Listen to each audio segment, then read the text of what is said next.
زه ګورم چې ما سره د بهر زمان څومره مینوال دي. بهر زمان کو نیم مینوال خپل پرفارمنس ما لري، خو نیم مینوال یې په اخلاقو ما ځان جوړ کړي دي. ډېر بهترین اخلاقي دي او د دویمه پر لپسې چې کوم دی 50 برابر کړه په پی اس ال کې.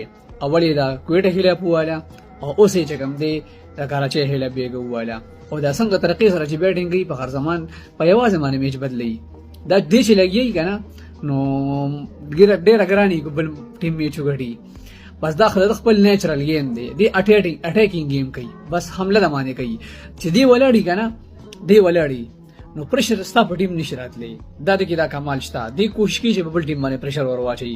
نو دا زه به وایم چې یو بهترین پرفارمنس والا پلیر دی، خو د بهترین پرفارمنس سره سره چې کوم دی ګوره اخلاق هم ډېر مزیدار دي.